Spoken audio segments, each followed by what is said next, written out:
What was it like running to the dock? Oh, first of all, you gotta explain what was going on. So we left.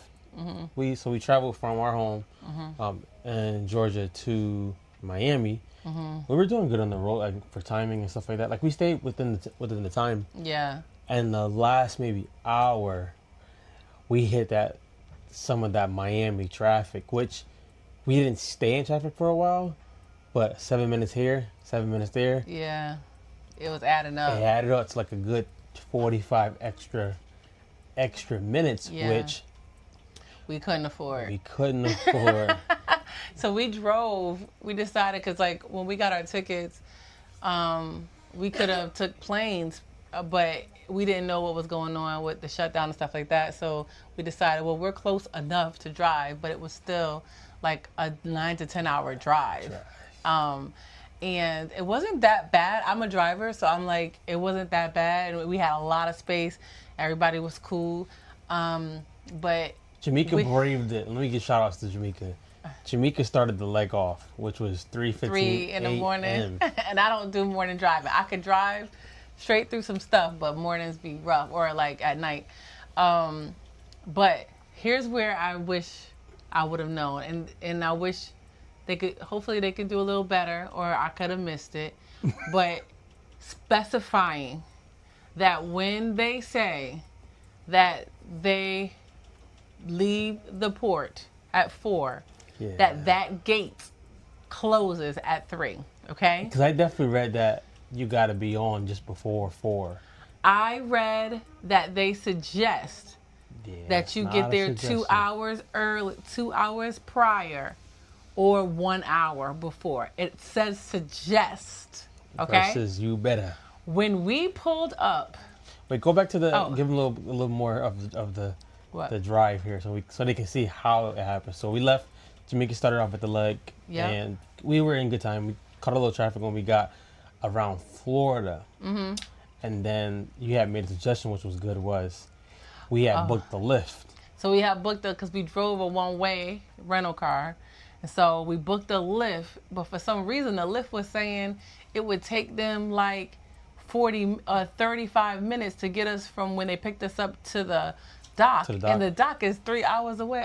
3 miles away. So I'm like, why would that take 35 minutes, right? Probably the Lyft driver drives normal speed and normal. Probably. But I was like, that's getting us there. It said it was going to get us there at 3:25. 3:25. And we were supposed, like, the boat leaves at 4, right? So I was like, nah, we got to scratch that. I was like, yo, find Uber instead, right? You were gonna drive straight to the dock. I was gonna drive to the dock and park the car and pay for those 10 days, which would have not been good. And then I was like, nah, that's not it. Try Uber. So when we did the Uber was like, yeah, I'll get y'all there at 3. Remember? Uber was saying it'd be just 12 minutes, 15 minutes. 15 minutes to get us from where they pick us to the dock. Which was still good until we hit 2 more traffic stops that were 7 minutes, 5 minutes. Okay. So that by the time we got to drop off the rental, it was literally like 2 minutes before the Uber pulled up. Yeah, so it was so close. We pulled up at the Enterprise, okay? Dropped the car off. Then Enterprise like, oh, there's some scratches, blah, blah, blah. So they trying to talk with me, whatever. Not right now. And I'm like, not right now. I got to go, right? So then the Uber driver's like, I'm here. I'm like, you're not here. He's like, yeah, I'm at such and such. I'm like, nah, we across the street. He like, you got to update the app in order for me to come get you. I'm like, I don't know how to do that. Please come over here and we'll get you squared away. So he come flying up in a Tahoe or a Suburban. The infamous Suburban. And so we jumping in and he like, yo, what time y'all supposed to be? We like, they leave at 4.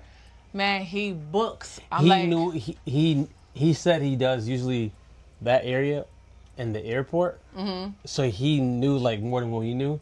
He's like, I gotta get there like right now. Right now. Yeah, he was flying. And the way he was flying, I was like, why he flying like that? We still got a whole hour. It's like, it was like 2:50. So he was flying talking to me. This probably was God. Jamaica was in the last row. Because I was like, if Jamaica's hearing what you're saying to me, she gonna try to run there to the dock. And he's like, y'all gotta get here. And I was like, the app won't let us select the terminal that we're supposed to go to. So he's like, all right. So he's like, this is what's gotta happen. And he does something where he was going to go to, I think, the front of the terminal.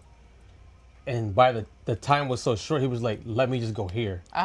He does this quick, remember that quick turn he did? And puts us right in front of the thing that says Terminal B. Yeah.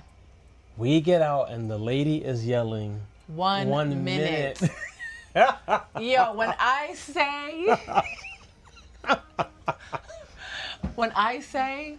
heard her say 1 minute, and she was walking toward that door, like I felt like if she put her hand on the door, she was going to lock it and let us stand right there. I was going to lift her off that door. I took off running. Rightfully so. So Jamaica takes off running, and the guy's yelling. I'm like, just go. I'll get the stuff out the car. Just get us somehow. If one of us can get on the boat, they ain't gonna deny the rest of us. Jamaica's running to the dock, and the guy's getting the bags out. So the guy's yelling, room number. And I'm yelling, Jamaica, the room number. And Jamaica's running so she can't hear. So I start running to Jamaica, and the guy's yelling, wait, we need a room number. I'm like, wait, I'm coming. Just hold the bag, bruh. We get the room number. One lady's yelling 1 minute. One lady's yelling, you're all right. We all running towards the thing. We get the room number. And literally, I think they only let one more 2-person group on right after us. The adrenaline. Yo, when we all got inside the terminal, my body just went like up until that point, I was like, don't say nothing to me. I need to get on this boat. And our guests were trying to talk to Jamaica about normal stuff. We're still in it, and they're still trying to talk to me. So I'm like, hey, y'all all go over there.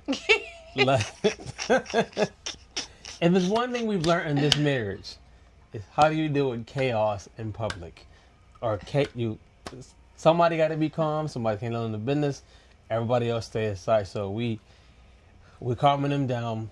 They get our stuff, and this guy says, the guy that's at the who's ringing us out, he's like, I've seen people be at that door, and they shut it, and they start crying because they can't get it. That would have been a lot of money lost. But I tell you, it would have been a get back home.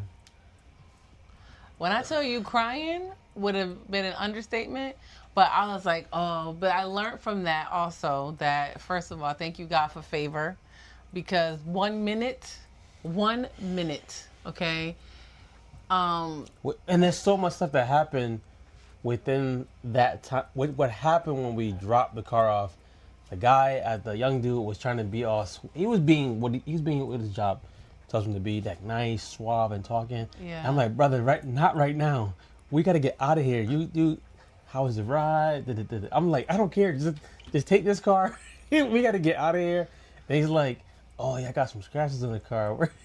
I was like, brother, listen, you do what you know how that point? Because usually I'll sit there, I'm like, what is going on? Let me get you some proof, brother. Do what you got to do. That's what I said. Do what you got to do. I will deal with it when I get back home. we want to be no internet for 10 days. Listen. So whatever happens in those 10 days. We going to 5 countries. We'll deal with it when we get back. Okay, we have plans. But that took up an extra 4 minutes. Yeah. Because we're trying to get the suitcases in the car. Mm-hmm. He's trying to tell Jamaica we got scratches on the car. So we're trying to get everybody. It was legit. Home Alone. When they were going to the airport. I would never do that again. But now again we learn, you gotta give yourself like 2 hours window in addition to like the cutoff. So if the cutoff at 2, you be ready for 12, okay? And just hang out in the place. Yeah, I wouldn't even advise anybody going on a cruise, especially if you're leaving Miami, to hang out in the area. Yeah. Because around that 2 o'clock time, that type of traffic, the dude who was driving us, I was like, yo, if we had a normal driver, we wouldn't have made it. Yo, we gave him a $25 tip. He was legit. And I was like, yo, I know he see the cop. it caught right there, and he was yipping. Turned us there, pulled us, had to do jump stuff up. But you live and you learn. Mm-hmm. The lesson that a couple lessons that we learned so far, but one of them is get extra prepared, leave extra time for traffic, casualties, all that stuff. Mm-hmm. But I think the bigger lesson from day one is, I told Jamaica, learning to rest, it seems like a muscle to build, which is not good, right? If we have learning to be you don't have to create anything right now. You don't have to fix anything right now. Mm-hmm. You honestly can't fix nothing right now because you don't have the ability to fix nothing right now. And I had told Jamaica, we seen on the cruise, why everybody seems so chill, so down, stuff like that.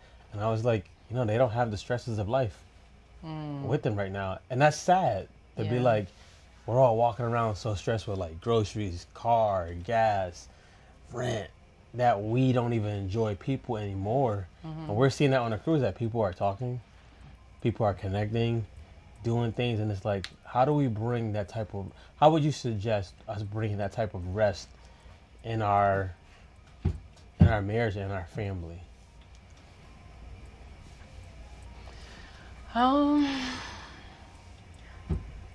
I think you just have to practice it. You just literally have to stop making excuses as to why, you can't, or not making intentional practical steps to do it. Turning off the lights and literally laying down. You know what I'm saying? Just do it. Don't be waiting for the opportune moment or somebody to make space for you. It's not coming.